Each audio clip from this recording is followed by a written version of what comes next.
Halo Surabaya, apa kabarnya? Semoga dalam keadaan sehat dan bahagia selalu. Pemerintah Kota Surabaya terus berjibaku melakukan percepatan penanganan banjir di seluruh wilayah yang ada di Kota Surabaya. Sebanyak 245 titik banjir yang segera dituntaskan oleh Dinas Sumber Daya Air dan Bina Marga atau DSDABM Kota Surabaya di tahun 2024. Bahkan pemerintah Kota Surabaya akan membangun tanggul untuk mengatasi banjir yang sering terjadi di musim hujan yang melanda Kota Surabaya. Dan seperti apa DPRD Kota Surabaya ini melihat langkah konkret yang sudah diambil oleh pemerintah Kota Surabaya sebagai salah satu upaya untuk mencegah datangnya banjir di musim penghujan. Sudah hadir bersama saya Bapak Ahatoni, Wakil Ketua DPRD Kota Surabaya. Apa kabar Pak Tony? Baik, Mbak Kety. Ya, Pak Tony, kalau kita berbicara masalah cuaca, masalah hujan, ini sering melanda Kota Surabaya nih Pak. Betul. Bahkan ada di sekitar 245 titik. Ini banjir ini masih terus terjadi Pak di wilayah Kota Surabaya. Nah, Pak Tony sebagai wakil rakyat ini bagaimana memastikan partisipasi aktif warga dalam upaya penanggulangan banjir dan juga melihat upaya pemerintah Kota Surabaya dengan cara membangun tanggul, juga ini juga ada pembangunan gorong-gorong, box culvert di beberapa titik di Kota Surabaya, khususnya daerah Surabaya Timur yang sering jadi langganan banjir. Apakah ini sudah maksimal untuk penanganan banjir di tahun 2024 ini atau bagaimana Pak Tony? Ya, menurut saya program penanganan banjir itu kan sudah muncul dari berbagai wali kota sebelumnya. Ya. Dan sampai sekarang program itu jalan terus. Kok ternyata ya pembangunan juga dilaksanakan tetapi kok masih banjir. Ya. Berarti kesimpulannya gagal. Gagal. Gagal. Artinya gitu. meskipun sudah ada box culvert, rumah pompa, semuanya itu tetap gagal, Pak? Ya gagal dong, gitu gagal, aja. Jadi, kenapa Pak? Kok kegagalan bisa ini gagal? kan kalau kemarin kan seringkali mengatakan bahwa banjir genangan masih sudah makin cepat, jadi hanya sekedar genangan, oke. Tetapi lebih bagus kita katakan gagal, karena dengan kita katakan gagal supaya apa? Spirit kita itu untuk mengatasi itu makin tinggi. Kalau kita cuman segitu, nanti kita itu ada kecenderungan ngentengke gitu. Iya, meremehkan yang ya Pak remeh, ya, meremehkan. Nah, mitigasi menjadi hal yang penting. Artinya berapa? 200 lebih titik. Ya, 245 titik, Pak. 245 titik. Itu bukan angka yang kecil. Ya. Kalau Surabaya dibagi 245 ketemu sudah. Jadi jumlahnya wilayah-wilayahnya ketemu. Ketemu ya. Iya. Jumlah kecamatan kita aja 143, artinya itu hampir setiap kecamatan terjadi separuh dari itu.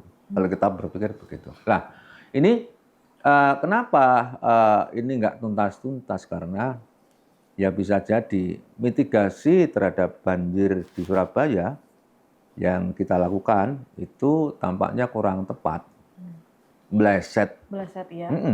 Karena kan untuk menghitung banjir di sebuah kota, satu tempat itu kan kita harus melihat air laut. Ya. Jadi berapa dia itu memiliki itu muka air tertinggi dan muka air terendah. Ada mar sama mat, itu harus fix. Ada hitungannya sendiri. Ada hitungannya. Jadi air laut pasang, kalau kemudian ada air dari darat, dia juga tidak bisa ngalir. Ya. Kalau kemudian turun, itu sampai berapa turunnya, lalu kemudian ada kemiringan berapa, kecepatan air berapa, itu bisa dihitung. Ini udah sempat diusulkan ke pemerintah Kota Surabaya dari DPRD atau bagaimana? Kalau itu hal teknis, kami pikir kemarin kan sudah mendatangkan pakar-pakar dari berbagai tempat. Ya. Dari berbagai perguruan tinggi dan para praktisi dan sebagainya, tetapi kok kemudian muncul ini. Saya pikir ini perlu pemikiran atau penginderaan lebih dekat. Kenapa hal itu terjadi? Saya melihat apa yang dilakukan oleh Pemkot di beberapa tempat. Saluran yang tadinya kecil sudah dilebarkan. Kemudian saluran yang dulunya dangkal sudah didalamkan. Tetapi kalau kemudian masih ada saja, ternyata kan faktor yang tertinggi itu lebih kepada perilaku masyarakat kalau saya lihat. Masyarakat kelihatannya tidak menghargai jerih payah daripada Pemkot. Saya katakan begitu. Kenapa Ini tuh, Pak? karena saking gregetan. Kenapa?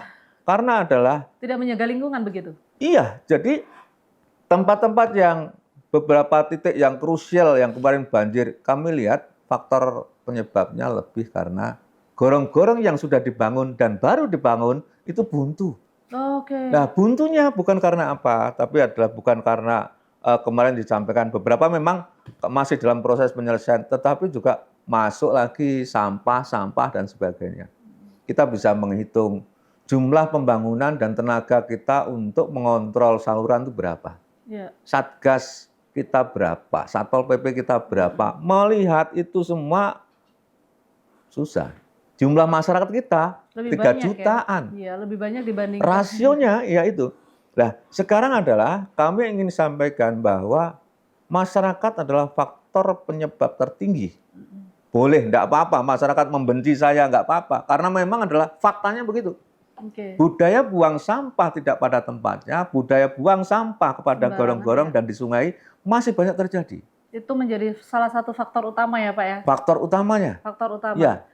Kemudian Ya. kalau Bapak lihat sendiri upaya edukasi, sosialisasi yang sudah dilakukan oleh pemerintah Kota Surabaya untuk meningkatkan kesadaran warga dalam menjaga kebersihan lingkungan ini bagaimana, Pak? Apakah terlalu sudah maksimal atau justru minim atau justru memang kalau Pak Tony tadi bilang greget gitu ya? Atau memang bandel warganya, ya. Pak? Aturannya sudah ada, tahapan implementasi yang perda dilaksanakan secara konsisten itu kurang. Ya.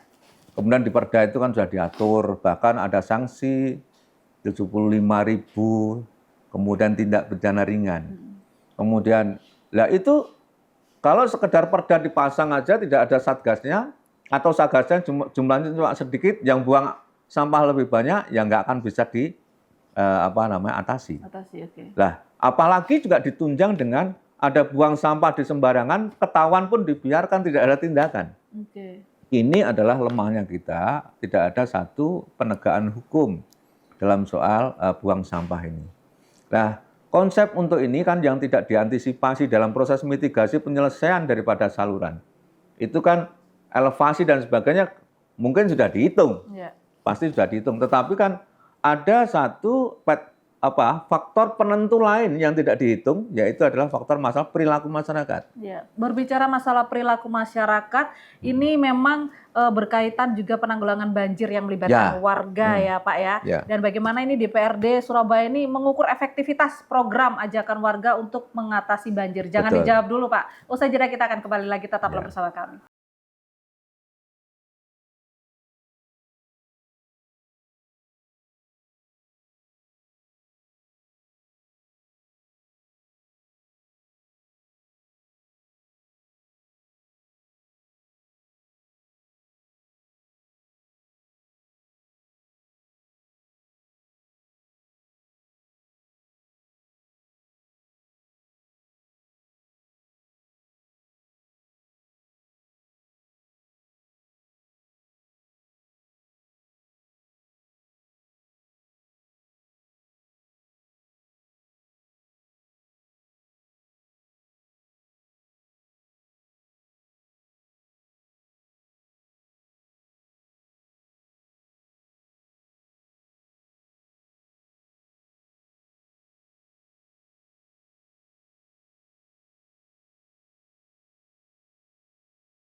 Terima kasih Anda masih bersama kami dan kita masih berbicara terkait banjir, bagaimana DPRD ini mengajak masyarakat Kota Surabaya untuk perangi banjir atau mengatasi banjir begitu, dan masih bersama Wakil Ketua DPRD Kota Surabaya Bapak Aha Tony. Pak Tony, kalau tadi sempat dijelaskan bahwa sebenarnya memang perilaku masyarakat ini cukup penting Ya, untuk menjaga lingkungan supaya tidak ada banjir lagi Ya. begitu ya, dengan tidak membuang sampah ya, sembarangan tapi justru pada tempatnya. Kemudian juga sempat tadi disinggung Satgas, Pak. Ini harus ada Satgas. Nah, realitanya adalah pemerintah Kota Surabaya beberapa bulan yang lalu di awal tahun 2024 ini juga sudah menerjunkan Satgas, bahkan juga merencanakan pembangunan tanggul. Ya. Nah, Anda melihatnya ini seperti apa, Pak? Mengukur efektivitas program ajakan warga untuk mengatasi banjir ini.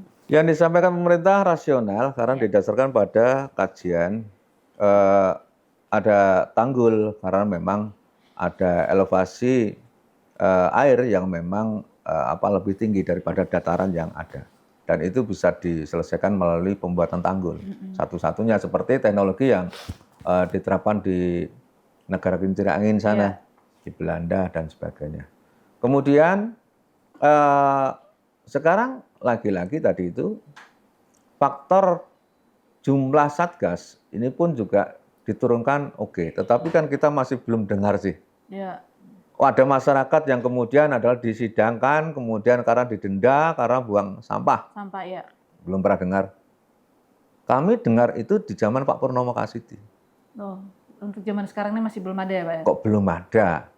Kalau toh ada, ya dipublikasi biar masyarakat tahu. Supaya tahu. Jumlahnya berapa, dendanya berapa. Artinya ini cuman perdanya ini tumpul begitu, Pak? Ya, kayak jadi aksesoris kesannya begitu. Jadi aksesoris aja begitu ya. Ya. Tidak ada manfaatnya bagi masyarakat dan tidak membuat masyarakat ini jerah begitu ya, Pak? Ya, sehingga kami wanti-wanti kepada Satpol PP itu sebagai satu penegak perda benar-benar diterapkan, dan kemudian punishment itu betul-betul dilaksanakan, jangan kemudian selesai pada tingkat himbauan, tetapi kemudian ada satu upaya konkret. Supaya apa? Efek jera itu jalan.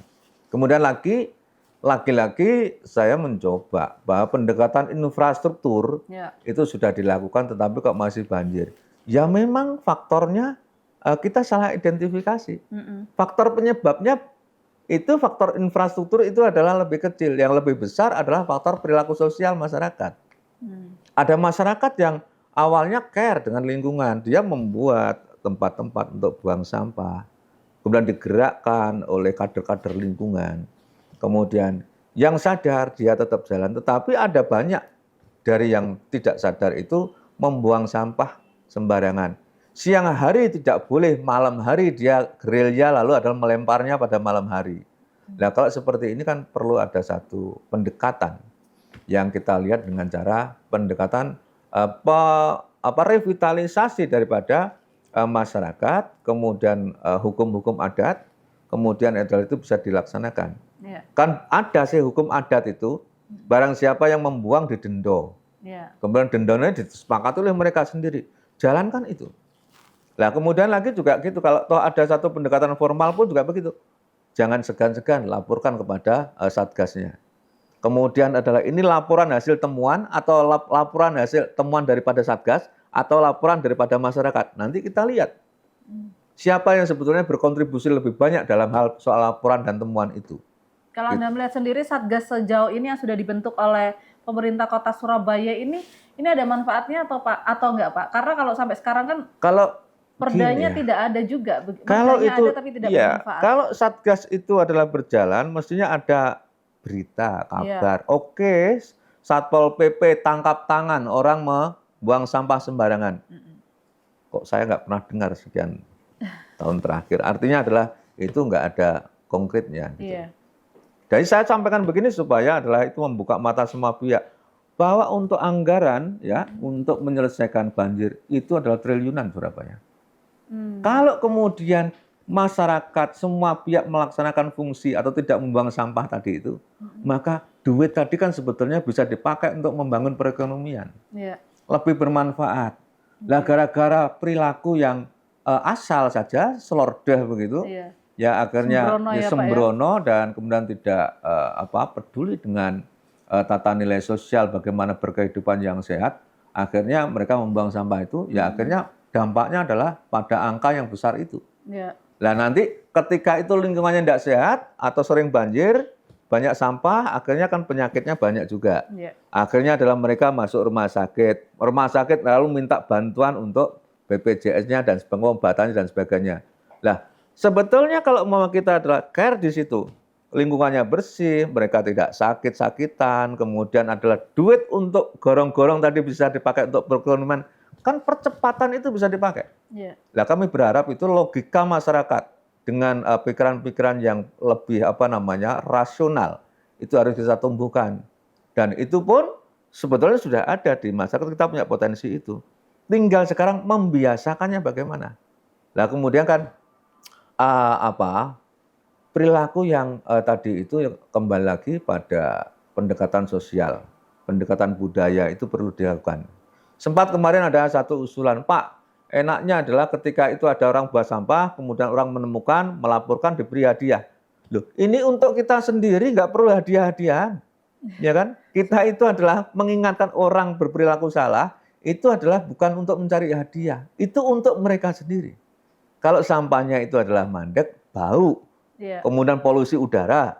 Kalau kemudian mereka ternyata di situ ada satu bakteri atau mungkin virus akan berkembang menjadi cepat. Kemudian kalau banjir dia juga akan distribusikan itu melalui air banjirnya ke rumah-rumah.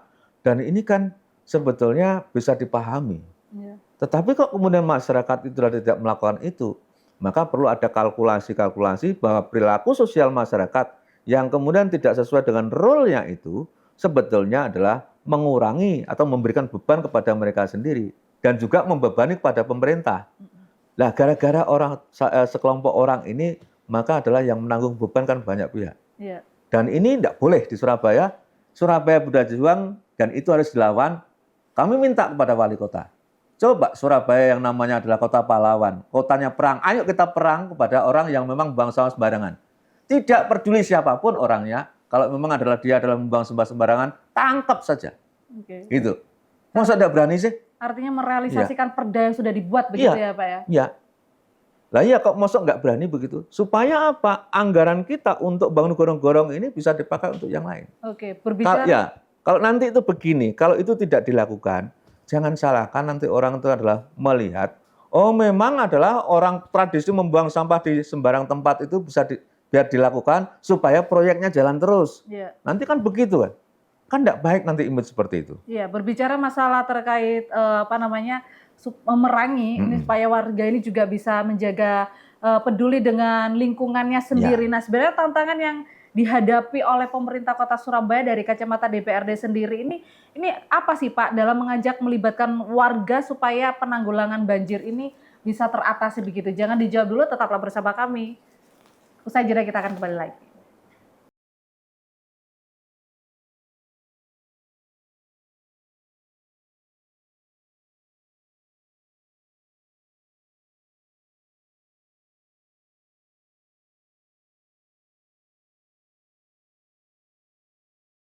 Pak Prabowo sudah tahulah yang pas untuk Demokrat berapa ya, termasuk kemudian portofolionya apa-apa saja itu.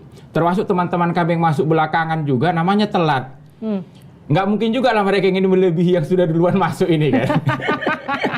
Ya dong. Kalau di perbankan itu ada namanya kreditor preferen, ada konkuren begitu dia. Jadi kami ini preferennya lah. Ya, kalau sahamnya blue chipnya kita lah gitu kan sejak awal mendukung kan itu. Kalau teman-teman yang masuk belakangan ini ikut juga begitu, ya penting baca dulu visi dan misi Pak Prabowo dan Mas Gibran yang kemarin didaftarkan ke KPU. Tuh. Kemudian kalau setuju dengan visi dan misi itu ya mari kita masuk. Tapi teman-teman kemarin itu kan bawa semangat untuk perubahan. Beda banget Pak Prabowo Gibran itu semangatnya keberlanjutan. Itu gimana kalau di dalam nanti ada bentrokan? Saya kira pasti Pak Prabowo kan komunikasi dulu ya. Inilah yang disebut toksik itu. Jangan-jangan dianggap toksik itu mereka bertiga bukan? Inilah yang disebut toksik. Kalau tiba-tiba sudah masuk ke dalam, ternyata membawa racun bukan madu kan gitu kan. Mungkin mereka harus membaca dulu visi dan misi yang kemarin didaftarkan ke KPU begitu soal 10 program prioritas Pak Prabowo itu. Karena kan kuncinya kan itu.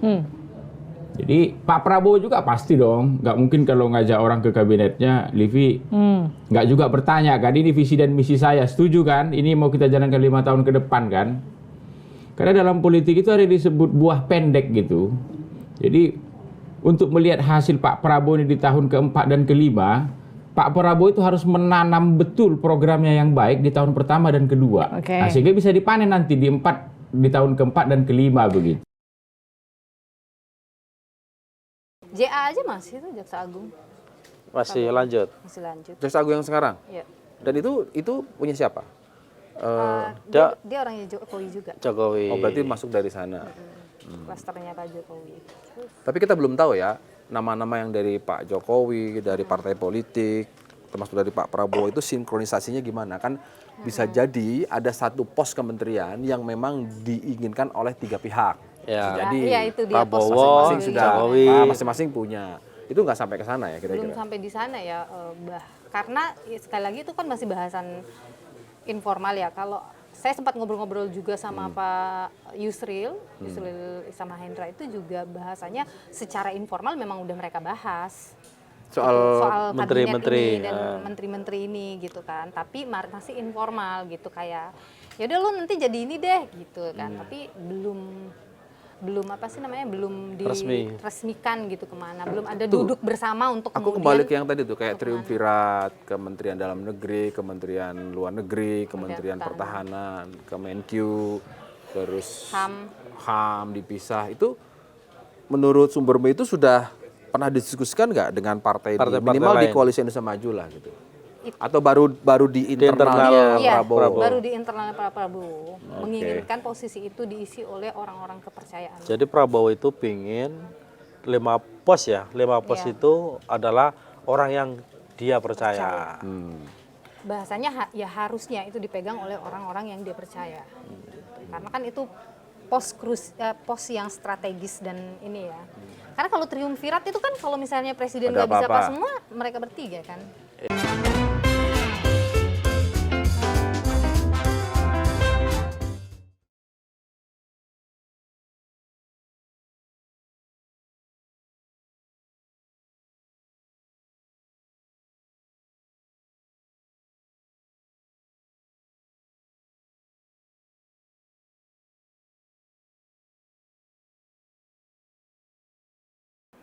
Kembali lagi bersama kami dan kita masih membahas terkait perangi banjir yang terjadi di Kota Surabaya dan masih bersama Bapak Ahad Thoni selaku Wakil Ketua DPRD Kota Surabaya. Pak Thoni, tantangan terbesar sebenarnya yang dihadapi oleh pemerintah Kota Surabaya dalam mengajak dan melibatkan warga ini supaya memerangi banjir bersama-sama ini apa Pak? Selain mereka membuang sampah dan pemerintah Kota Surabaya ini harus merealisasikan perda yang sudah dibuat begitu. Tantangan terberat membuat mereka mau mengerti.